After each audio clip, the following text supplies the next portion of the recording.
Slendy, Ego, Slendy, ayy. Hit it out the park. Hit it with a strike. From the national anthem to the bottom of the night. I'm in Slendy, Ego, Slendy, Ego, Slendy, Ego, Slendy, ayy. You already know what's up. What's that? Another home run. But you know the job ain't done till we hold that trophy up. Hey. What's up, everybody? Welcome to episode 476 of the Talking Friars podcast and YouTube show. Ben Fadden with you here. It is September 24th, 2023, and the San Diego Padres just finished up their final home game of the 2023 season. A series win against the St. Louis Cardinals, and it was a pretty reflective series win in the sense of like what their entire season has looked like. You know, like there was an exciting game, then there was a really annoying game in the middle game, and then in the final game here, they have an amazing offensive performance, and there was a good pitching performance, and it was like, okay, you know, up and down series, and that's what it's been this season for this Padres team is just a lot of inconsistency. And so, like I said on my post-game reaction today, or kind of post-game reaction because it was like in the 8th inning, because the game was obviously over. If you could pick two games this season, back-to-back games, like that were, you know, reflective of this 2023 season, you would pick these two games probably. These would be two good examples. I mean, second game, lose 5-2, can't win in extra innings, go 1 for 17 with runners in scoring position. And then today, they score 12 runs and they finished with 18 hits. So they finished with more hits today than opportunities to get a hit with runners in scoring position yesterday. So just inconsistency. And that's just what this season was. And what I will say, and I'll probably mention this, you know, later in the show as well, but the fans. I mean, Padres fans have shown up, and I've said this before. This isn't the first time, but Padres fans, you have shown up every game. Has every game been a sellout? No, not every game has been a sellout, but every game has probably had like at least 30,000 people there. And there's been, I think, 61 maybe, around 60 sellouts this season in 79 home games. Because remember, there were 2 games in Mexico City. And it was another pretty packed crowd today. The Padres have been, I think, out of it. I know they went on this win streak, this 8-game win streak, but I feel like this team has been out of it now for weeks, and we've known that this season was over for weeks. But Padres fans continued to show up when this Padres team probably didn't really deserve it. They didn't deserve all these sellout crowds. The way that they were playing, they didn't deserve that. The Padres fans continued to show up, and I think that's a moment where we should cheer and give an ovation to us. Really, I mean that's what it comes down to. Over 3.2 million fans, I believe, is the number that I heard Sammy Levitt say on the post-game show today when I was driving home. 3.2 million over that. And Bob Melvin, shout out to him. I mean, he has obviously been through a lot this season, but what I saw from him today after the game was one of those small memories that I probably won't forget in a while. I mean, I compare it to, it's two different situations, but last year after the Padres clinched a postseason spot and you had Will Myers in that same spot where Bob Melvin was, applauding to the fans before he left the clubhouse. And then in a totally different situation, obviously last year was joy, but this season, Padres' last home game of 2023, you know there's not going to be another one this season. No postseason. And Bob Melvin's there. And, you know, I looked at Manny. Before Bo Mel came, I saw Manny, and he didn't stop. He didn't clap to the fans, at least from what I saw, at all. And he may have acknowledged them a little bit, but he didn't stand there and clap to the fans and stop and clap like Bob Melvin did. And he was walking off, stopped, clapped, gave an applause to Padres fans there that were above the Padres dugout. And that obviously immediately made me think, like, does he know that this is it for him? Does he think that this is it from him? Not because of his own like decision, but because AJ Preller or the San Diego Padres are going to decide to move on from him, or is he just doing it out of the good of his own heart? Because he knows, as he has said previously, that Padres fans are the MVP of this 2023 season. It's not a player, it's the fans, because we have continued to show up. Padres fans, you continued to show up even through the difficult times, you know. Um, but yeah, that's a moment where it's like, thank you, Bob, for doing that, for recognizing the fans. It's not a huge moment, you know. Some might say, oh, it's meaningless. Who cares about if they acknowledge the fans, whatever. But I thought that was a pretty cool moment that he stopped just for a couple seconds, just stopped before he went into the dugout and gave an applause, an ovation to the fans for showing up, because he knows that this is it this season. He might be back in 2024, but he might not be. But Bob, I mean, my thought from there, obviously, about the future, but also is like, man, this dude does not deserve to be let go here. Like, he knows how awesome it is to have this consistent support because of what he had to go through with Oakland, right? And he still made it to the playoffs pretty consistently with the Oakland A's. Like, considering the resources that they had, or the lack thereof, the lack of payroll, the lack of buy-in from the owner, he was successful with the Oakland A's. And then he comes here. Oakland A's, in comparison, obviously, a lot of empty seats. Not A's fault, not the A's fans' fault, but because like the team doesn't care about the fans, obviously. And you know, the stadium's old as heck. But he comes to San Diego and it's packed all the time, and so he definitely appreciates that. And he knows that, you know, the fans were the MVP of this season. But yeah, again, it was a cool moment. And Padres fans, you deserve that applause from Bob Melvin. You deserve that thanks by other Padres players in the organization. Um, because you could have stopped showing up, and maybe some Padres fans did stop showing up, and they were like, "I'm done with this." And I know a lot of these fans were season ticket holders, right? Like over 20,000 every game, I think, were season ticket holders. So that left a portion of the crowd not being season ticket holders, but most of them were season ticket holders. But still, season ticket holders showed up, fans showed up, those that didn't have or that weren't Padres members, you all continued to show up. So yeah, I can't say enough. I can't say enough about the Padre fans' support this season. And that's not about support for like my show or anything like that. That's just support for the team and continuing to show up. Now, I can talk about support for my show, and I'll definitely talk about that here for a minute or two. Like, man, I think I said this on a previous show, but it definitely means a lot for the kind comments at the ballpark, people that run into me and, you know, notice me and, you know, say what's up, love your stuff, keep going. Those in the comments that are always there, like win or loss. We might disagree on some things, but you're always there. It's awesome. And that's what, you know, can keep me going too, because there's some shows, and I'm not going to mention them by name or anything. There's some channels, that some people that say that they're there every day with you, you know, giving you content, giving you their thoughts every day after every game and all that. But that's not true. They're not there after every game. That's not true. If you go look back this season, they weren't there after every game. But I took pride in that. And the season's not over, but I'm just saying that I take pride in being there, like Manny does in posting, right? I take pride in being there for Padres fans, whether I feel like doing it or not. It's not.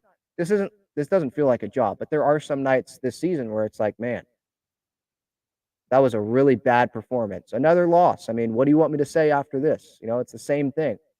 But I knew that there were people out there that enjoy listening or watching my stuff, and so I felt like I owe it to you. You're giving me your time. And so I definitely owe it back to you guys, all of you, to give you back mine and continue to put stuff out every day. I believe you can correct me if I'm wrong somewhere in the comments, but I believe before every single day that the Padres played a game, on that day, I did pregame thoughts, found a way to do it so far this season. Season's not over, but so far every day, and post-game reaction on the day that the Padres played after every game at some point. Some weren't as long, some were longer, but I want to be there for you. And I hopefully you guys realize like that's just me. I just want to appreciate you all for being here. That's really what it is. And we all have the same goal, right? We want to see a Padres World Series title before we die, right? Some are much older than me, and they're like, "Man, this is this. I don't know if I'm going to be able to do this. It's getting there, but hold in there. Try to keep the faith. I'm gonna have the faith going into next year. I know this year I stopped having it because it's not like they gave me a reason to have a bunch of faith, right? And this winning streak happened really late in the year. And I thought that, yeah, I mean, there's just too much stuff that was going to have to go the Padres' way, that it just wasn't going to happen. But next year's a new year. They start 0-0. They're going to have a talented roster in 2024. And I would just say keep showing up, keep showing the support, and keep the faith. And one of these years, it's going to happen. And these failures, it's just going to make it that much sweeter, right? That, oh wow, we finally did it, right? I mean, last year I know they didn't make it to the World Series, but beating the Dodgers in the NLDS, making it to the NLCS, making the postseason, getting to see that at Petco Park live, them clinching a spot, um, definitely being emotional, obviously, as everyone saw in that video after the Padres beat the Dodgers in the NLDS. Um, some are gonna joke about that and be like, "That's your World Series. It was the NLDS." But um, there's been a lot of years, not like this, where it's been like massive disappointment because of the talent on the team, but just a lot of years like this where it ends in no postseason appearance, right? Nothing, nothing, no October baseball, and it sucks. And watching the postseason this year, which I'm going to do obviously, and watch every game because I'm a baseball fan, it's going to suck not seeing the Padres because that was the team that we expected to be there. We were like, it's playoffs. Of course, they're going to be in the playoffs, like at minimum. But that's the beauty or the sucky thing about baseball, right? It's not played on paper. You got to go play the games. It's every day. It's not once a week. It's not just once on Sunday. It's every week. And you got to show up. You got to do your job consistently. Not for 17 times. No, you got to do it for over 100 times, 150 times. You got to show up consistently. And the Padres, with the talent on this team, we thought that they were going to do that. They just out talent some teams, and they just weren't able to do that. But again, I feel like their time's going to come. It's going to come here. And we just got to wait for that to come, right? And so I'm going to have faith going into next year, no doubt about that. Probably some question marks going into next year, but I'll have faith, and got to have faith, I guess, in the front office that they'll make the right moves, and hopefully Bob Melvin is back. But yeah, just starting off here, I just wanted to give my thanks to you guys, the fans, just for, supporting the Padres and obviously supporting the channel here. So again, thank you so much for that. All right. Let's get to the 3 games in this Padres Cardinals series. On Friday, Padres, they get the 4-2 win. That was a fun night. That was still when the winning streak was going. That was the Padres' 8th consecutive win in a row. Manny with a couple home runs. Obviously, those were huge. And it's like, okay, some fans started to believe there. I was not one of them. I was not going to sit there and, be on the bandwagon because I just knew the uphill climb that needed to continue. And it was like, this team's going to probably have to go 16-0 to finish off the season. That's just how it's going to have to go. And I didn't see that happening. And obviously it didn't happen because, the Padres, they lose yesterday. And I believe the teams in front of the Padres won today. Maybe not all of them, but I know some of them did. And obviously, so that's just one less day on the calendar for the Padres. And so they've now got six or seven, six, 3 games against San Francisco, 3 games against Chicago, the White Sox. They've got 6 games left, and I think they're 5 games back in the wild card. Like, it's just not going to happen. But when some believed, yeah, it was a fun night. And even those that didn't believe, like myself, like, that was a fun night at the ball yard. Manny having 2 home runs, um, his 29th and his 30th home runs of the season. Him getting the curtain call, and I think that was a cool moment. Padres fans realizing what Manny is going through with the tennis elbow, and he should have probably already gotten surgery, as I have made my thoughts known on that. But he's going to continue going until this team is mathematically eliminated. That's just how he rolls. And he's not going to give up. He's going to keep going. Now, I wanted him to play today, the last home game of the season, and you're not in the lineup. I mean, I don't really like that, but I guess it was a planned off day because it seems like what they're doing is having him play 2 games, 2 games on, 1 game off, 2 games on, 1 game off to try to get through this season. But when you need to win the games, it's like you really want Manny in the lineup. But if his elbow can't allow him to do that, then his elbow can't allow him to do it. And I understand him not playing in like today's game, for example. But at the same time, if you can't play at all, if you can't play every day the rest of the year, then why are you playing? Like, they need you to be in this lineup if you really think that you have a chance and you're doing this 2 day on, 1 day off thing. Like, how much of an impact are you giving to this Padres team if you're not playing every day? Because if you play 2 games on, okay, you win those, but what if you lose that game that you didn't play?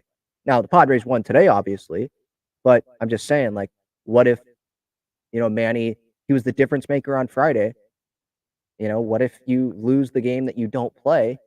Um, you can't afford to lose games here, right? So, I mean, we're just going round and round on this topic. I mean, those that have watched this show, those that listen to this show, they know what I think about what Manny should have been doing here. Like, he should have already had the surgery.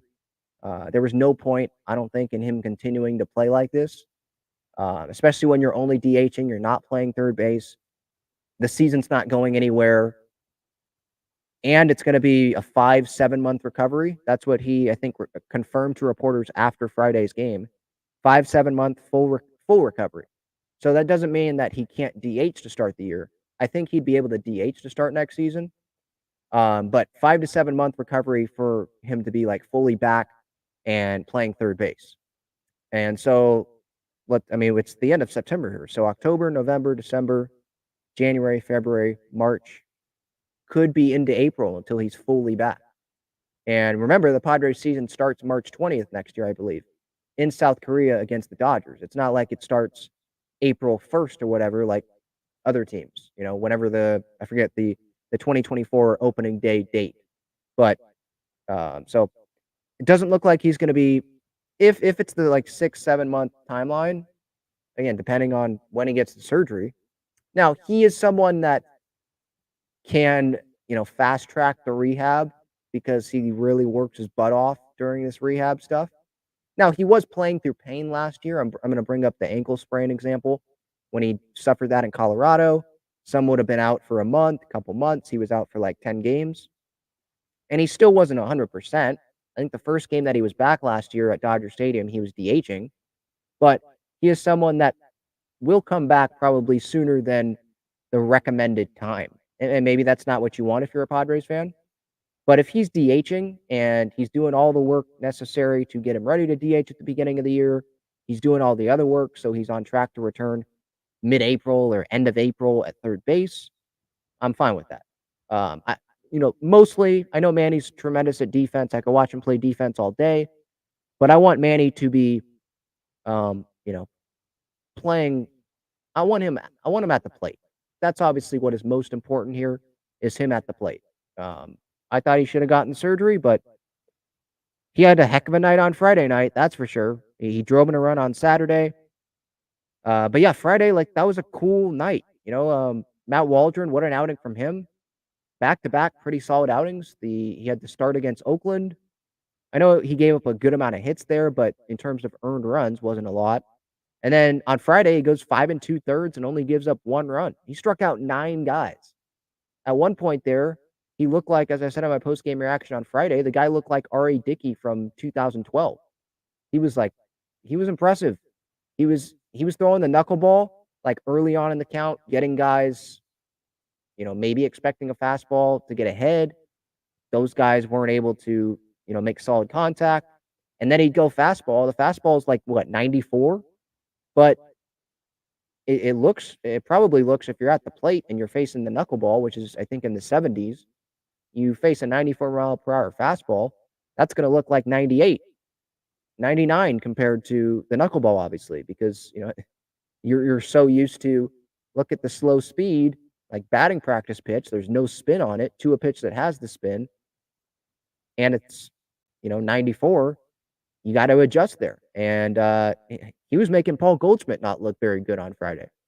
So, I'm not saying, like, "Oh, he's gonna be in the rotation next year." I know I think I hinted at that with Pedro Avila, like, maybe he should get a shot at, participating, being in the rotation next season, give him a shot in spring training, and maybe they will, but it feels like he's most comfortable out of the bullpen.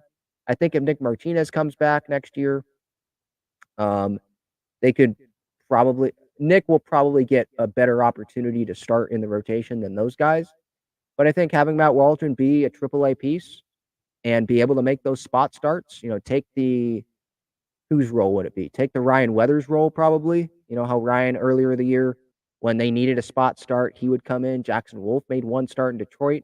Have Matt Waldron come up and be that guy. That could be a valuable piece. Now, I think, would he be more effective out of the bullpen, like 1 inning, 2 innings? I don't know, because sometimes with the knuckleball, I think he did give up a home run on Friday.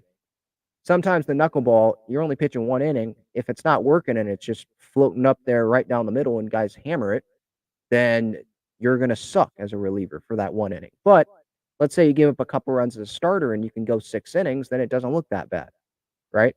You can keep guys off balance. Maybe it feels like Waldron's a guy that would be better as a starter like that, just to keep guys off balance, and then you can go with your fireball guys out of the bullpen to really change things up. Um, but yeah, I'm curious to see what Matt Waldron's future looks like with this Padres team. Robert Suarez, did want to shout him out from Friday. His performance there, an inning and 2/3. No runs allowed, no walks, struck out a guy after Garcia allowed the tie game. I think it was Jordan Walker who came through, so he was big. And Petco again brought it with the energy on Friday for sure, no doubt about it. When Manny had those homers, he got loud in there, and it kind of felt like a almost playoff environment. Kind of felt like okay, this is an important game until what happened yesterday. I mean, the Padres couldn't really afford to lose a game. I guess a game, right? I was hearing that, like, if they go 8-1, it wouldn't be the end of the world. But them going undefeated would have obviously made it much easier for them to make the postseason than going 8-1, just because of where the calendar is. And you go 8-1, I mean, that's even less breathing room than you have the rest of the year, considering where the loss came. It's not like it came the last day of the season. Um, out of these last like 9 games or whatever it was. So yeah, the can we put that can we put that to bed? The postseason thing, that's just not going to happen. So yeah, I don't even know if we should talk about that really much anymore. Saturday, Padres lose 5-2. After having an exciting win on Friday, obviously they have a good win today, but sandwich in the middle of that is a dreadful offensive performance with runners in scoring position. 1 for 17. I think 13 guys were left on base. Again, today they had 18 hits. So more hits today than opportunities to get a hit with runners in scoring position yesterday. It's not like they had 7 opportunities. 17. 17. These are just some of the situations. Bottom third, first and second, 1 out. Manny lines out. Campy grounds out. Bottom of the 5th, first and second, 1 out. Manny grounds into a double play. Bottom of the 6th, Campy got thrown out at second base by Jordan Walker and right. One of those where Campy was lollygagging. He was looking at the ball, thinking that it was going to be a home run. And obviously Walker He didn't catch it. It was in his glove, kind of. And then he pulled it back. Must have had like strong wrist or strong forearm there to pull it back. And Campy's just kind of jogging in there. And Walker, credit to him, he came up firing. Great throw to second base, right in the air. I mean, what an arm he has. Nails Campy. And some were pointing to that as being a big mistake in the game. But, I mean, Batten, I think to end the inning, he hit a ground ball to third, so that could have been a double play. Third baseman could have stepped on third, threw it over to first, and innings over there anyway, and the Padres don't score. So I'm not really pissed off at that. I'm pissed off at Campy, obviously, you know, not running hard there, and he'll obviously learn from that. But I'm more irritated that, like, just overall in the game, it was just not good enough. It was really bad with runners in scoring position. And you go late in the game, bottom 7, first and second, 1 out. Soto grounds into a double play. In the 8th, he got caught being dumb at first base. I mean, I don't know what the heck he was doing there between first and second. He went to go steal and then stopped. It's like he was planning on that. You know that play where it's like first and third, and the runner at first intentionally tries to get in a rundown so the runner can score, and then the guy that's in the rundown gets tagged after the runner scores? It felt like it was like that Kim was doing, but there's no one on third base in that spot. And that ended the inning. Maybe that run scores or whatever, and they don't go to extra innings. You could point to the other thing about Campy. The thing I was more pissed off with Campy about yesterday than the should have been double that ended up just being a single and him getting tagged out at second base was him dropping that ball that Tatis threw in, because that would have kept the game tied in that spot. But that was earlier on in the game. Padres end up winning it maybe by 1 if that run didn't score, because that, I believe, would have ended the inning, because Tatis made a great throw in. Game's tied. Then the go-ahead run comes in. I think it made it 3-2 at that point. And I don't know if the bat had anything to do with it. The bat was laying there on the grass. I don't know if Campy kind of lost it or whatever, but no excuses. I mean, he should have caught that ball. And it was a great throw from Tatis. Just one hop and just Campy. Maybe he should have used 2 hands in that spot. I don't know. Obviously, Tatis, he throws it hard. So I'm not saying that that's like an easy catch. But, I mean, he is in the big leagues. He's a big league catcher. The guy, he should have caught it. I think he would tell you he should have caught that ball. Inning over there, tie game. Maybe the Padres end up winning by 1 if the rest of the game goes the way it goes. But, I mean, even with that, even with the mistakes earlier on in the game, like the Padres had an opportunity late. They had the bases loaded with nobody out, and they get 1 run out of it in the ninth inning, or was it extra inning? I think it was the 9th inning. Helsley walked 3 guys in a row, the Cardinals closer, and Bogarts hits a double play ball, beats it out.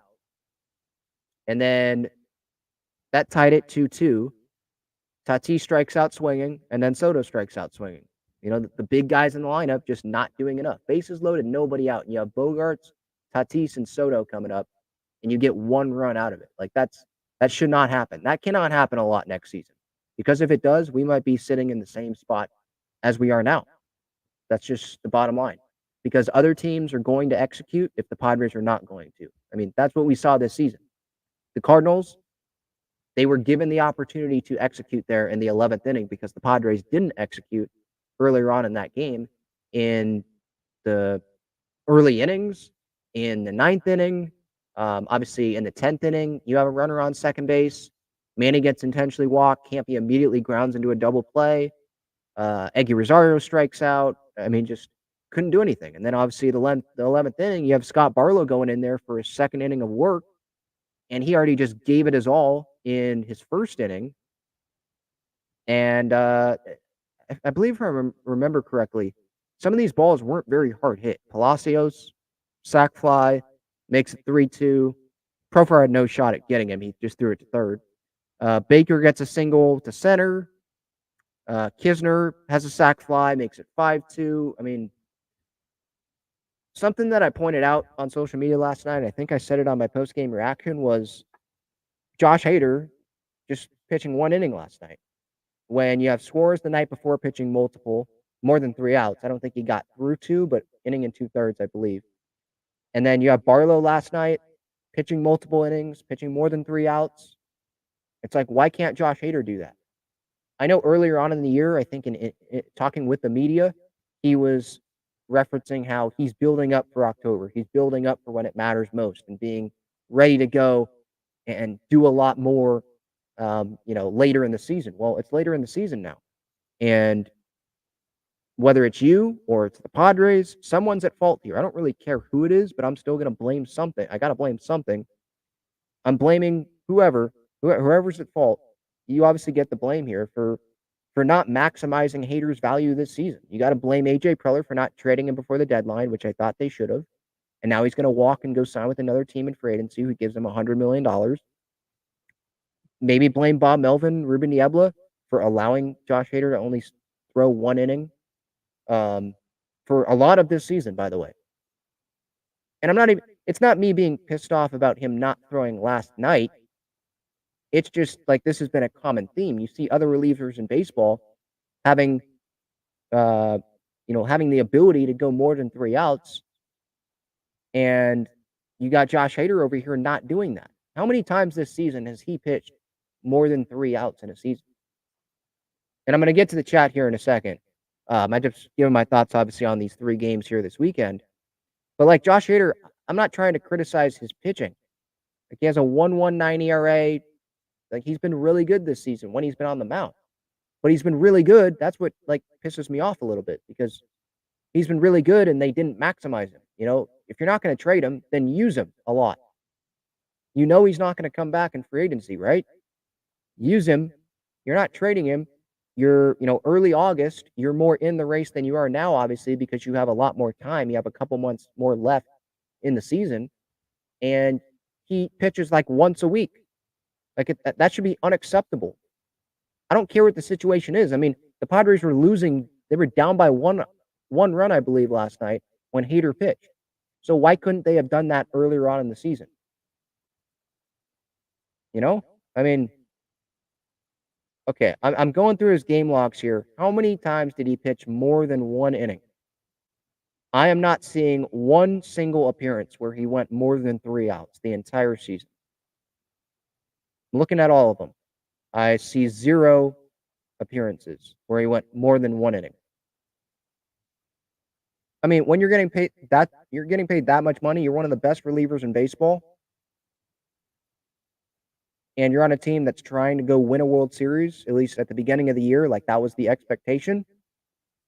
This Padres team should have been pitching Josh Hader in situations where they were down by a run, and he's obviously the better option over option X. He should have been pitching. I don't care if you're not winning the game. I don't care if it's tied. Pitch your best reliever there. If you're trying to win games in early August, pitch him more than once a week. He pitches August 1st, and then the next appearance is August 8th. Then the next appearance is August 16th. He pitches August 18th. The next appearance is August 23rd. I get it. Not all of the next games were save situations, and you can't pitch him every day, but I'm not saying you have to pitch him every day. I'm just saying that he should have been pitching more often when the Padres actually had more of a shot of making the postseason. You don't trade Josh Hader before the trade deadline. So you're saying, okay, we're trying to go win here, but then your actions don't show that you're trying to go win. And again, I don't want to blame Bob Melvin and the coaching staff all on this because I got to blame Josh Hader on this. I don't know who actually made this. Who do I actually blame for this? I don't know.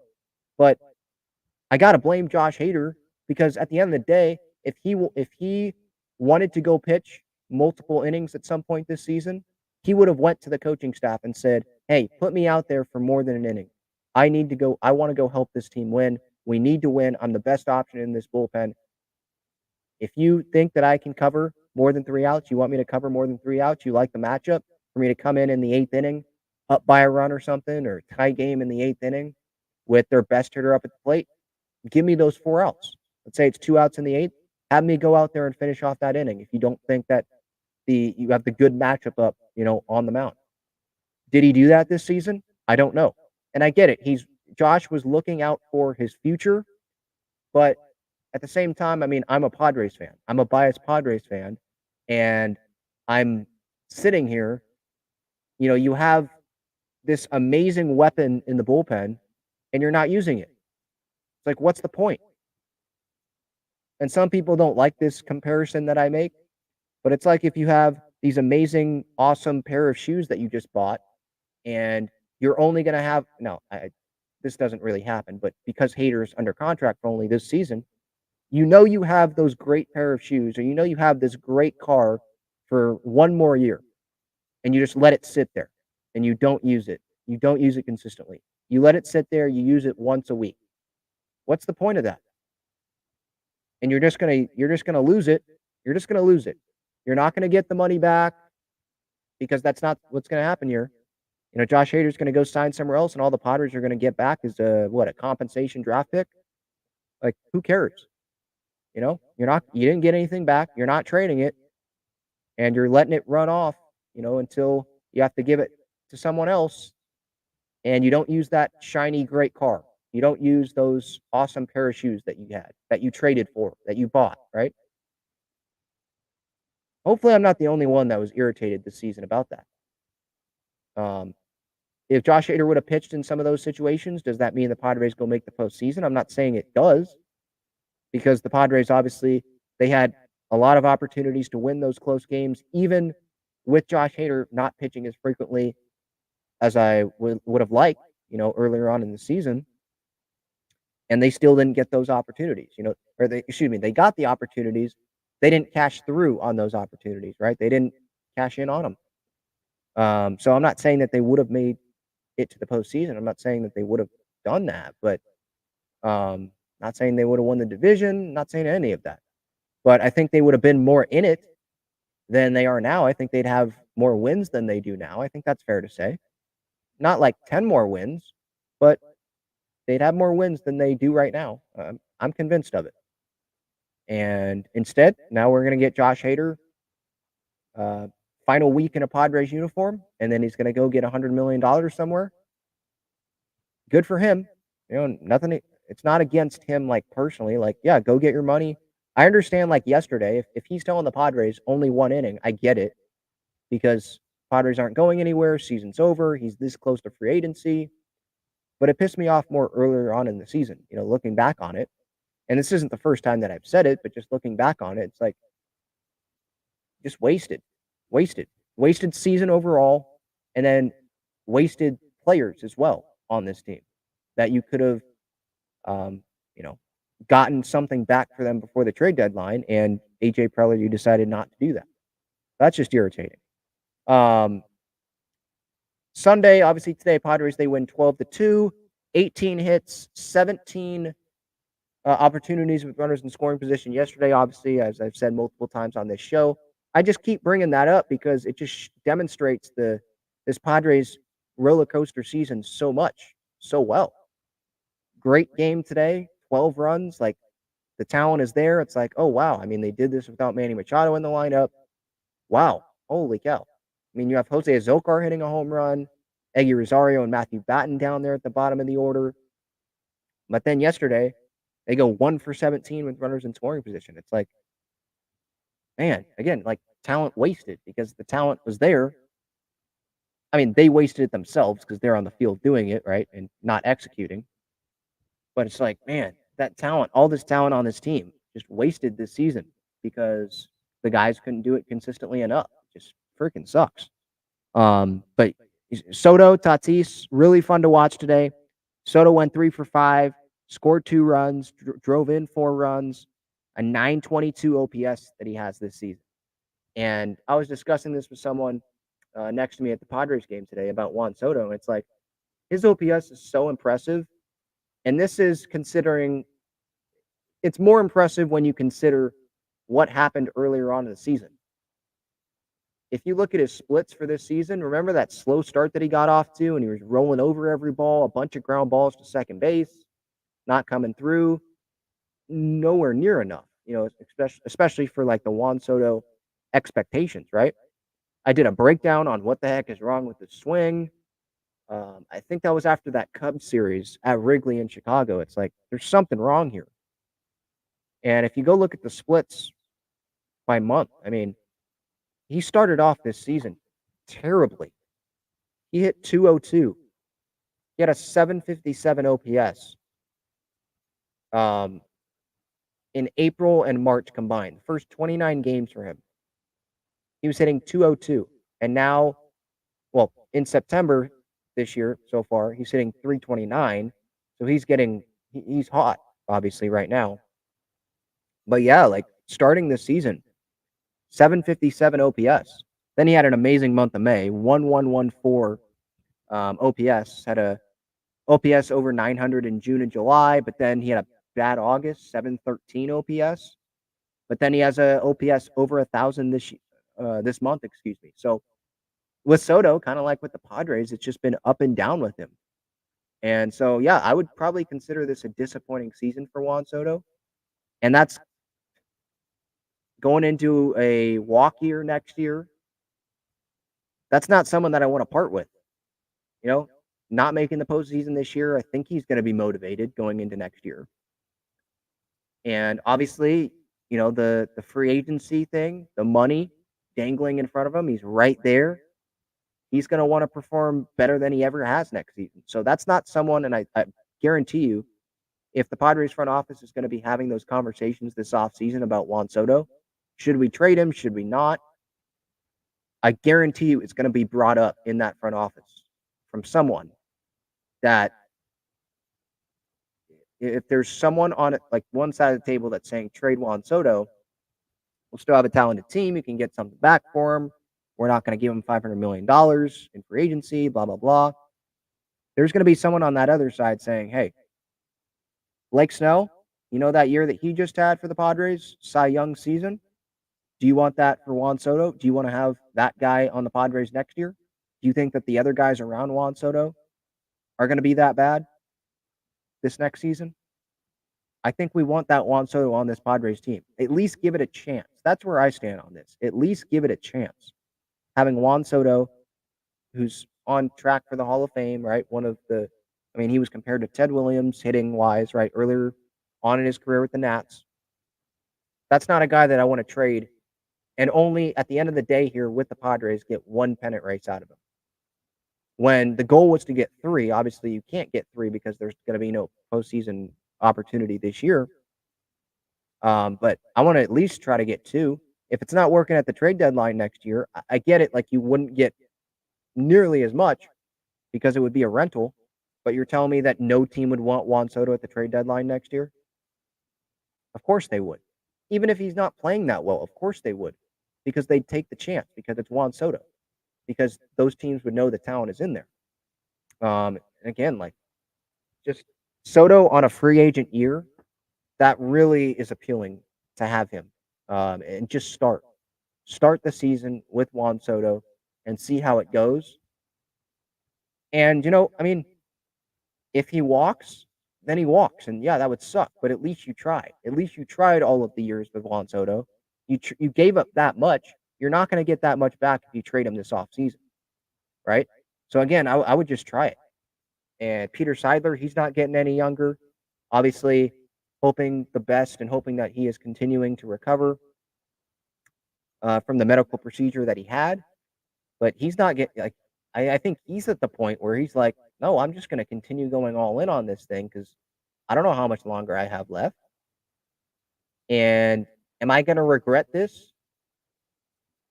Allowing my front office to trade Juan Soto?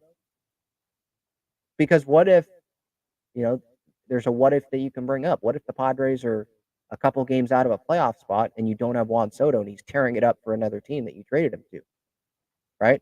Or what if the Padres made it to the postseason? What if they made it to the NLCS and you've got some other outfielder up in a clutch situation? It's like, dang, we could have had Juan Soto up here.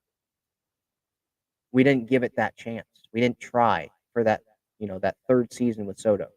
We didn't try to get that second kind of, that second postseason World Series chance with Juan Soto. Right? Soto in a free agent in a walk year, I want that opportunity. And we might look back on it and be like, dang, they wasted Juan Soto's final year. If it works out like this year and they don't trade him at the deadline, they don't make the postseason next year, we got big problems if they don't make the postseason next year again and have another really disappointing season, obviously, right? Um, because like this year with Snell, I feel like we wasted Snell's season because they didn't trade him before the deadline. And the team just didn't win. And he's going to win the Cy Young and probably go leave and join another team. It just doesn't feel amazing, with Blake Snell in a Padres uniform this season. And so yeah, we could feel that same thing with Juan Soto for next year, but I still want to give it that opportunity because I still believe in the core talent on this team, and I believe in Juan Soto performing really well at the plate in a walk year. That's what I believe in. So I'd give it a shot. I really, really would. Tatis, what a game he had. Home run robbery. Obviously, that was the highlight. That was the catch of the year. Soto made some good plays, diving catch, running catch down the left field line in the corner there up against the wall. I mean, right in stride.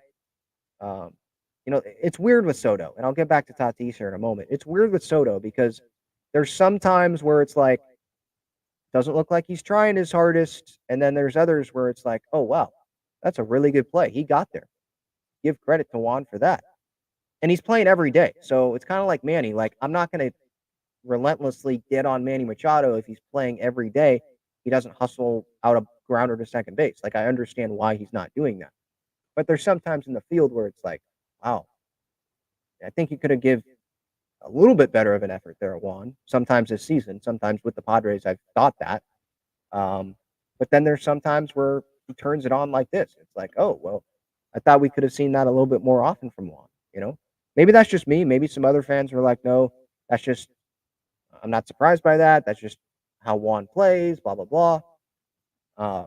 But yeah, it was a good day from Juan, obviously. Big home run that he hit. Jose Azocar had a home run. Congratulations to him getting his first home run, I believe, at Petco Park as a Padre in his big league career.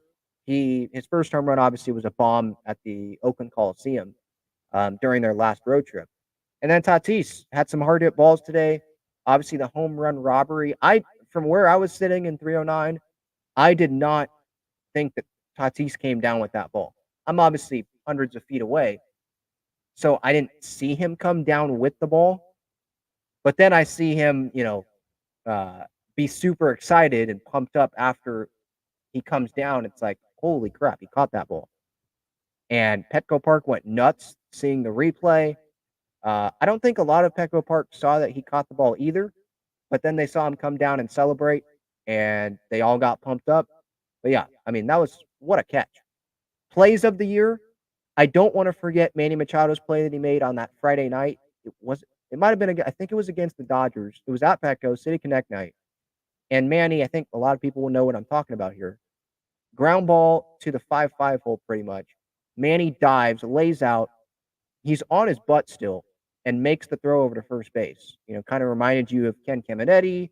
Caminetti obviously was from farther over. He was like literally down the line. Manny's wasn't down the line. But that was an amazing play. I feel like those players are actually more impressive than like Tatis robbing the home run. Both are very impressive. And I don't blame you if you want to pick the Tatis one over the Manny one.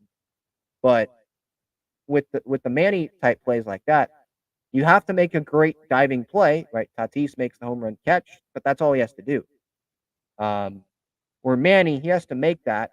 He has to be on his butt, turn, or flip over, whatever he did, and then make the throw over to first base. Make the throw over. Where Tatis, it's just the catch. That's the big thing. But I know home run robberies, those are sexier than, just a throw to first. But both plays are amazing. Those are was that this season? I think it was this season. I'm just thinking in my head. The one in Colorado, because I know our minds, we forget things so easily about like when we think of, play of the year. I think it was this year where Manny was in Colorado, right down the third base line, foul territory, and his back was turned from home plate, and he's going. I think it was probably bad weather. I think it was raining a little bit. and he makes the catch like Willie Mays style, like over his head, and then he doesn't make the catch initially. He's falling down, he's bobbling it as he's falling down, and he makes the catch and then throws it in because there's a runner on third base, throws it in to keep that guy from scoring when some guys maybe would have not immediately thrown it in. No, Manny immediately threw it in. That's the concentration on that. So, I mean, yeah, I don't want to, crap on Tatis. I don't mean to crap on Tatis. It was a great play, but those two plays stand out to me as like in terms of like all around the difficulty, the multiple steps in it. I'm probably gonna go with Manny. Um, which one? Probably the one where he had to make the throw to first.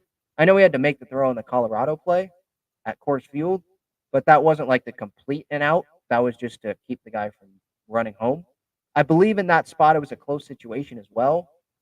Um, all three of those plays were really good. Again, I don't want to make it seem like Tatis's home run robbery wasn't impressive. I mean, yeah, it was really impressive.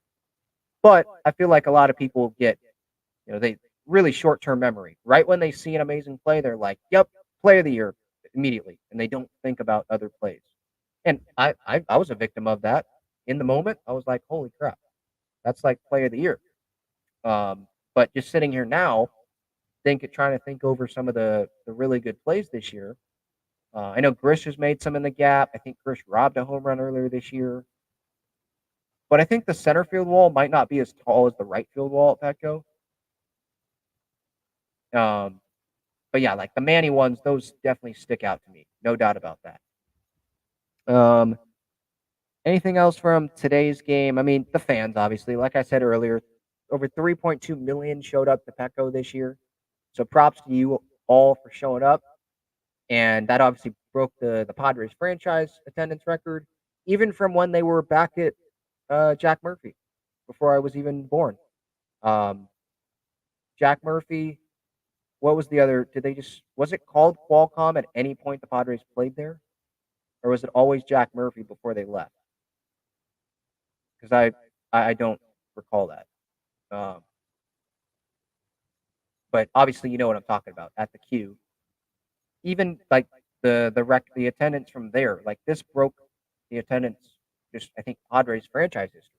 So again, props to Padres fans for continuing to show up this season.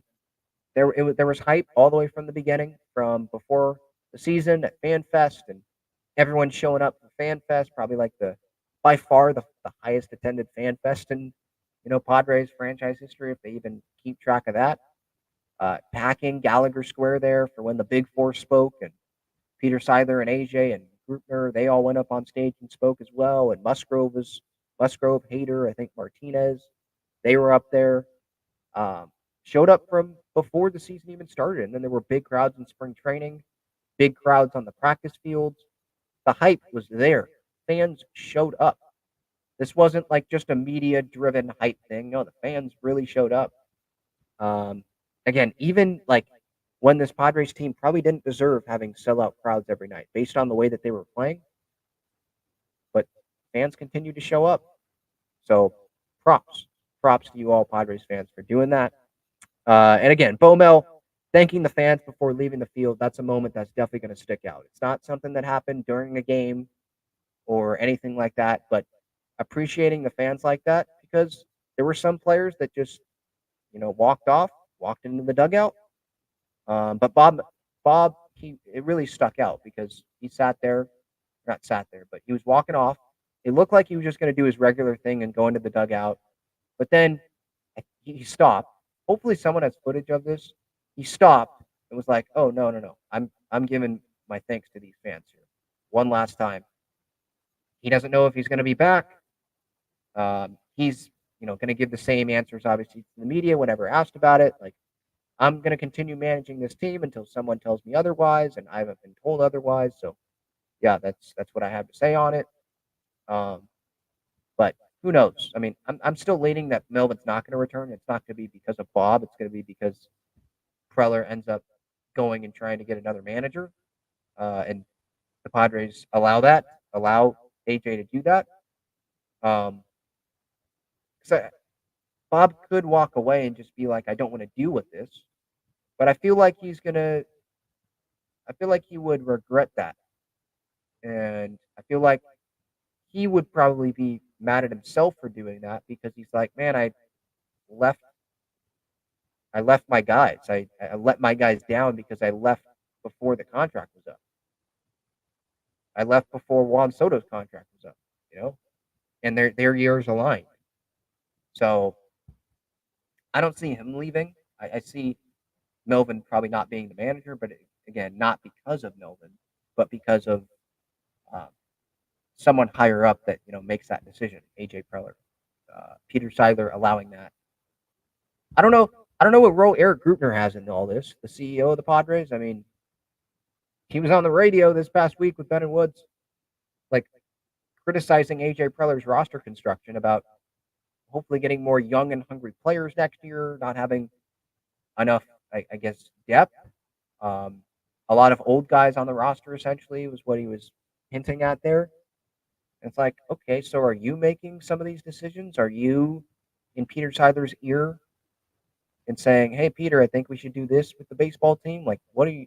It's weird that the CEO does that, Or he's just speaking from the Padre fans' perspective, like any of us that would, if we were on a radio show or like me in this show right now, this YouTube show podcast right here, and just giving my thoughts, like, yeah, probably need some more young and hungry players next year. Need to improve the versatility.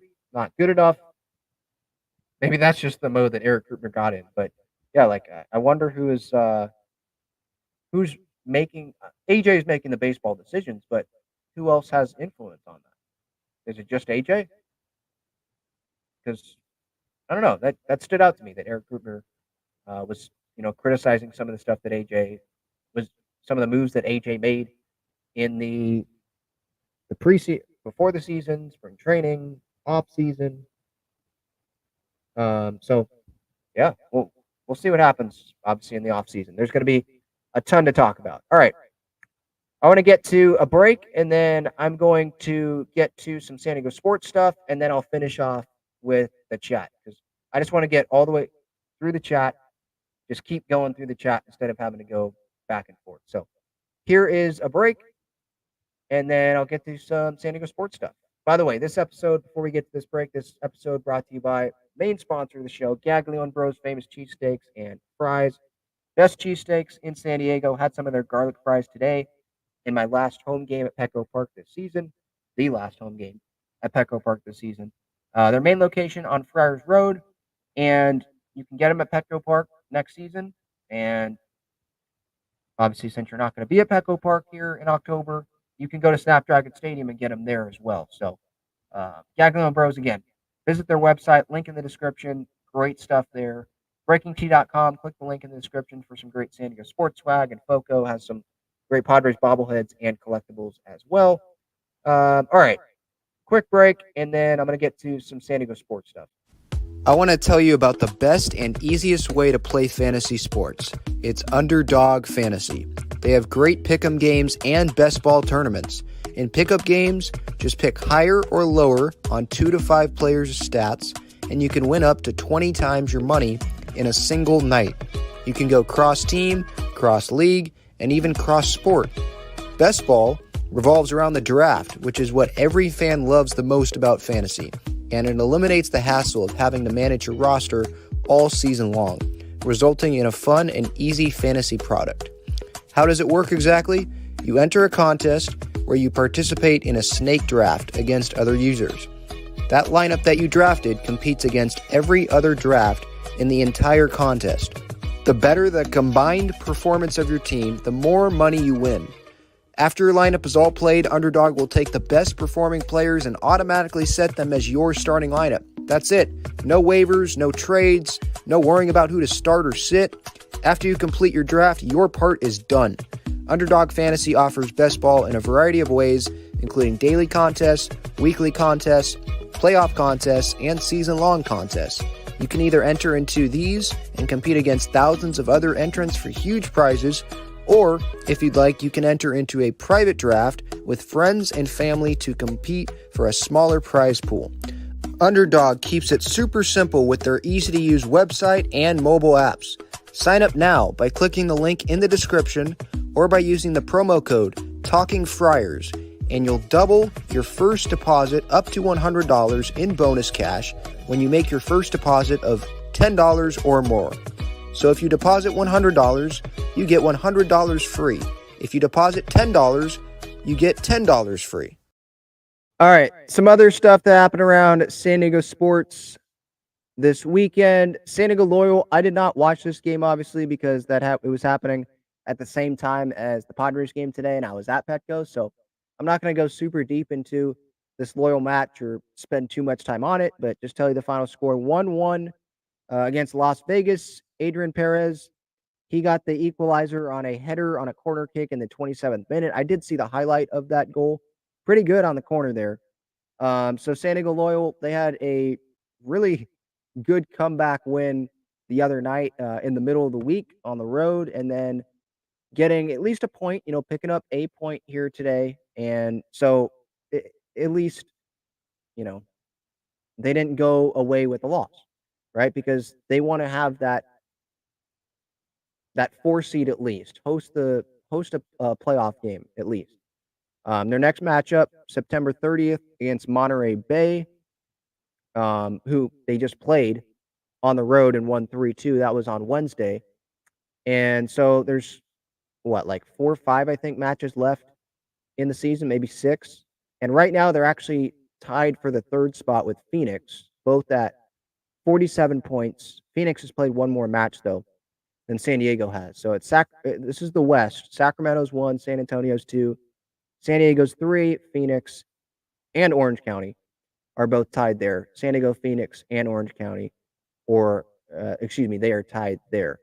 And then San Diego State, this happened on Friday night. It's not like this was a Saturday game, but Friday night, they lost to Boise State. This is their 3rd consecutive loss in a row, 34-31. It was tied at 17.5. This is not a game where I feel like criticizing the offense a bunch. Now, I'm going to, criticize, Jalen Maiden. The ball security needs to improve, based on this game. I think he said this in the post-game presser when he was talking to the media about how he needs to have that complete game. There's some times where this season he's had interceptions in the end zone, overthrown guys in the end zone, little things like that. Then there's games like this Boise State game where ball security was an issue. They were at the 1-yard line and there was a fumble. He fumbled later in the game as well. He was the leading San Diego State rusher, 85 yards. But, I give credit to him at the end. He was limping into the end zone, just trying to get back into that game, trying to set up an opportunity if they get the onside kick to go win. And obviously they didn't. But he continued to fight. So, yeah, I give credit to him for that. But it was not his best game. And there needs to be, I think, a little bit better of a running game. I think, Jalen Maiden, he can do things with his legs. We know that's a weapon. But I'm sorry, when you got another team, they clearly have a running attack. They clearly have, in Ashton Genty, the dude had 2 touchdowns, 205 rushing yards. There's big plays happening there for Boise State, and there were some big plays for San Diego State, but it just felt like it was obviously wasn't enough. There weren't as many, it felt like, as Boise. And defensively, that needs to improve as well. The big plays that they allow on defense, that's a little concerning, right? I get it. UCLA, Oregon State, probably, better athletes, speed. You're going to allow a big play probably. But then it kept going into this game here. And there was a big touchdown run from Genty where they just didn't wrap up. They just got to wrap up better. Browning, the kicker, he missed a field goal in the 3rd quarter. Obviously, they lose by 3 there, so you can point to that one. But I go back, obviously, to the beginning of the game where they fumble and they're so close to the end zone. Just some missed chances, some ball security issues. And now San Diego State, I don't think they're in the best spot. they'll have a little bit easier of an end to the season just because of the start that they are having to their Mountain West schedule. I mean, and just the stretch in general. I mean, UCLA, um, Oregon State, Boise State here, Air Force. They don't come back home, I think, until October. So there's a little bit. And the attendance again was less than 15,000, I think, for the actual attendance at Snapdragon. And that was like their readout game. That was supposed to be a highly attended game. But I think that for some fans, especially when San Diego State, it's just not that entertaining of a product. You have the Padres who obviously they have like the superstar players and all that. Obviously, you're not going to you know, sell them, right? Um, but and that probably had to do something with it, and it was on a Friday night. But the student section, you know, in the second half, I mean, it was pretty empty after being pretty full at the beginning. It just it doesn't look very exciting, and it's not something that I think a lot of fans want to go spend $100 on. Um, More than $100. There are some tickets in the upper deck that were going for like $50. I think the day of Boise State, San Diego State, and it's like, what fans are going to want to go pay for that when they can just go watch it at home? It's not like it's a super exciting. It's not like it's Colorado football that they're going to go watch, right? It's just not. I don't think it's super appealing to go watch in person. And so season ticket holders are obviously going to get pissed off if they already have paid for season tickets, and for if San Diego State lowers the prices this season like they did I think last season at the end to try to get more people in the door. So maybe they don't lower the prices this year, and it's something that we have to wait till next year, but something has to change on that. I mean, with San Diego Wave, there's tickets that I think are $10 for the final um, regular season match on October 15th. Quick plug, go get your ticket, San Diego Wave's website, social media, go to their tickets, and you can get that there. Kids get in free for San Diego Wave's final regular season match. I believe if you get the special $20 ticket from the link that they provide, like little things like that, that will get more people in the door. And now San Diego Wave, that's for me at least, and I think for people that follow that club, that's an exciting product. That's more exciting than I think San Diego State fans viewing the San Diego State Aztecs football team, right? Like for the basketball, for example, exciting product. People show up, right? I know it's less seats than at Snapdragon with BS Arena and all that, but they've got to change something. If they want to get people in the door, don't think that having the same thing, you know, same prices, same, not really that entertaining product, to be honest. Um, Having that continue to be rolled out there, that's not going to, don't expect things to change if things don't change. Things you do don't change, you know? So again, I think more of the attention should be on, as I've said before, on the team on the field, but obviously the attendance thing keeps getting brought up. So I was going to address it. But yeah, next up, Air Force, September 30th, and Air Force is 4-0. So the Aztecs, you know, what we thought maybe was going to be 2 losses in a row if they could beat Boise State. Now it could turn into 4 in a row and be 2-4, 0-2 in conference at the end of this, after this Air Force game. And that would be trouble. That definitely would be trouble because Boise State and Air Force, those are 2 of the best teams in the Mountain West, right? And San Diego State wanted to compete for that. And again, I think that, I don't know if I've said this before, but I think now the Mountain West Championship, it's between the top 2 schools. It's not like Mountain West Mountain and Mountain West West, right? Those were the 2, I think, subdivisions of the Mountain West Conference that they had. I think it's just top 2 in the conference that match up. So that makes it tougher, obviously, on San Diego State.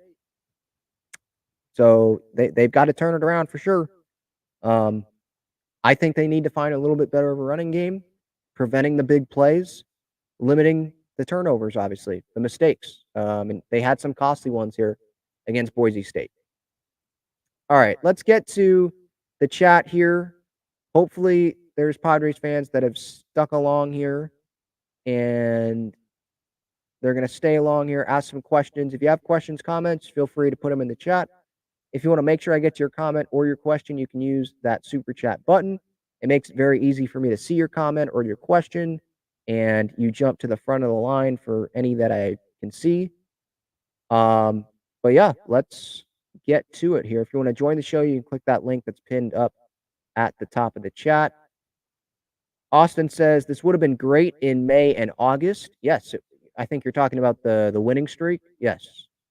Well, even after the 8 games, what? They've won 9 of their past 10 games. Yeah. Would have been great in August for sure. When it felt like, yeah, they have more in this. But let's say they would have done this in August and they would have played like crap here in September, like they did in August. It wouldn't have made a difference because it's the same thing. You're just substituting, when you're doing that. They would have had to play like that in August and then continue to play well in September. I don't know if they were going to do that.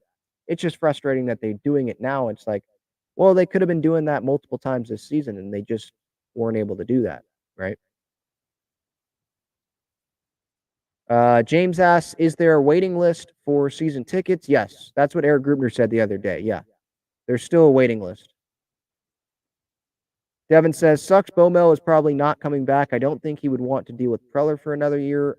Yeah, but I don't think it would be Bomel making that decision. I feel like it would be the Padres, and then maybe they release a statement like we decided to part ways. But I think Bomel wants to at least go through the contract. He doesn't want to give up on the team. I think that's how he would view it if he didn't come back. Sure, he probably doesn't want to deal with Preller again, but I think he would be like, man, I don't want to give up on this team. I don't want to give up on these players when my contract's not up. I believe in the talent in this clubhouse, or at least the star talent, right?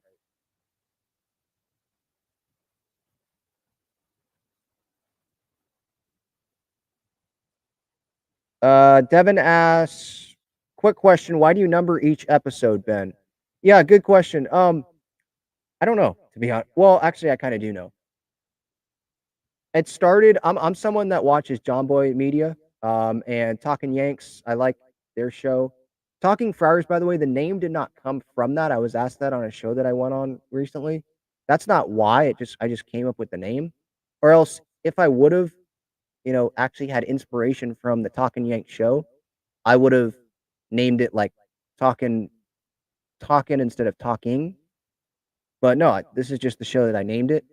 But the episode number thing, yeah, I did kind of get inspiration from them because I believe they number the shows. Like if you go look at their YouTube channel, when they do their live streams and stuff, I believe there's an episode number on there. So yeah, I did get inspiration from them for that. But also earlier, I wasn't doing the show like every day or every other day as consistently. I was doing it like once a series, like after a series, kind of recap the series, and that's it. So I would number it, but I'm doing it more. If I was doing it more consistently, maybe I wouldn't have numbered it because it's a lot of episodes, obviously. But I think it also shows, new people that, oh man, he's done it for 476 episodes here as of today now, right? So he's put in the work, and so maybe people will respect that. I don't know. JD's third says Ben is the MVP of Padres social media this season. He reached 5,000 subscribers. Let's give him a hand. Well, I'm not thank you, but I think I said this to someone in the comments earlier today. I'm not someone that goes and floats around my subscriber count and be like, oh, we're so close. I'm so close to 5,000 subscribers. Please hit the subscribe button. I'm not someone that does that. Like, I put it in the description just because if you want to subscribe, like, here's the link. But I'm not going to shove it down your throat and be like, subscribe, like and subscribe. I'm not like, if you like what I do, you like me talking about the Padres consistently, talking about some other San Diego sports a little bit when necessary, then you'll subscribe. I don't need to tell you a million times. I don't need to tell you at the beginning, in the middle, at the end to subscribe. Like, if you like it, you'll subscribe. I think, at least from my point of view, as someone that watches some other YouTube stuff, not just Padres, but other stuff, I'm not someone that likes having someone say, "Hey, subscribe, subscribe, subscribe," like, like because I don't because that doesn't do me any good. Like, I wanna hear your thoughts on a certain subject, that's why I'm watching the video. So, yeah, that's really all.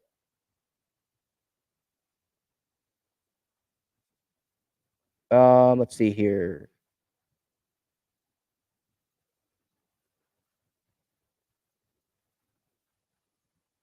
Continuing to go through the chat here, Dave says, enjoys the live shows, especially the weekday day shows. Will you be doing any MLB postseason shows? Like to see you hit episode 500 before the end of the World Series. I don't know if I'll hit 500 before the end of the World Series. Maybe I will, because I'm probably going to do like player reviews like I did at the end of last season. Those will probably come out like during the postseason. Probably a couple players a day. I think that's what I'll do. Um, but in terms of like talking about what's happening, oh, excuse me, sorry. Wow. In terms of what's happening in Major League Baseball's postseason, maybe I'll mention it on the show. But this is a Padres San Diego Sports channel. I'm not going to go talk about the Braves Marlins series or whatever. And there's no relation to the Padres there. I'm not going to just go talk about that and make it an MLB show. Like, that's not what it is. I have a other channel, a baseball MLB channel, Baseball Struck. You can go look that up on YouTube. I'll probably talk about I'll be talking about the postseason there, but this channel specifically, no, that's Padres and San Diego sports stuff. Yeah, I might hit on it, if there's something that happens or a former Padre does something or whatever, but I'm not gonna like every day go be talking about what happened in the AL wild card series or something. All right, continuing to go through the chat here. Will 1 to 2 weeks of playing okay really make everyone forget of a horrible season and let everything continue as normal next year? That's what I hope not. I hope that doesn't happen. I hope not. Um, yeah, because I hope that the Padres don't spin this at the end of the year as like, oh, well, we saw who the real Padres were. We were playing super well. That's who we really are. I don't want them saying that here at the end of the season. I just want them to take accountability. It wasn't good enough. It sucked. We have to be better. We feel really bad that we let down the fans, all this money spent. We let down Peter Seidler, let down the organization, let down Bob Melvin. We're really sorry for that. No, I hope that people don't treat this like, oh, everything's okay. Look at what they did at the end of September. Oh, they played okay. If they get above 500 this year, or get to 500. Oh, well, we still had a winning record or we still got the 500. No, I hope that doesn't happen because we know the real thing, right? Like they were under 500 for pretty much the entire season. And it took a 8-game winning streak for them to get close back to 500, right? What are they right now? 2 games under? Yeah, 77 and 79. Even with the 8-game winning streak, winning 9 of their last 10, they're still 4th place in the National League West. And that's with the Rockies in there and the Giants in there and the D-backs haven't been playing as well.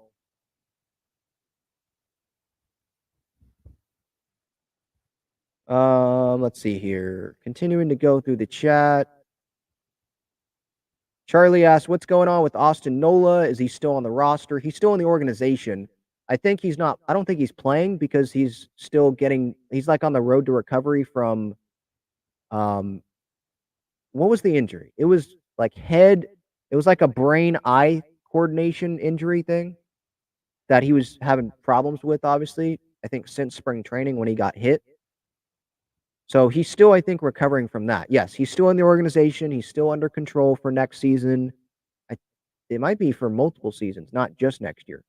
But yeah, he's still in the organization. And I think the Padres will give him a shot. I think that's only fair. Sure, people don't like him. He's not a great hitter, doesn't throw out runners. But when that guy went through that, I mean, what's the worst? Have him just play in AAA and see if he can play well? That's what I would do.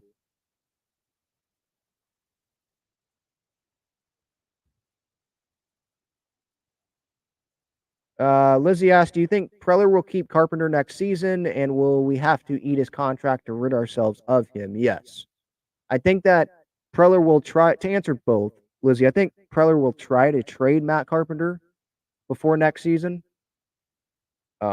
He's probably gonna have to add him to a pretty decent package, I would think, and maybe the Padres won't get much back in that trade, and that would just be like a salary dump. But yeah, I think they're gonna try to trade him. Don't know if they will. Maybe they allow him to. If they don't trade him, they will probably allow him to go to spring training, because what's the point in them not even allowing him to go to spring training? Probably allow him to go, see what he does. Maybe he's willing to go play in El Paso for a little bit. If not, then maybe just eat the contract, because they need all the roster spots for next year. Like, they can't have this relaxed mentality going into next season. Like, no, we'll turn it around. It's okay. Everything's fine. Like this year, right? The urgency thing was a problem. Yeah,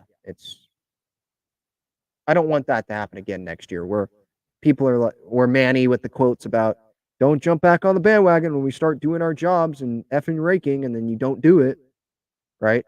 And you have Joe Musgrove in the middle of the season talking about how, like admitting, we probably didn't show enough urgency at the beginning of the year. And then there's pieces written at the end of the year, right? Every roster spot counts next year. That's what I would say to that.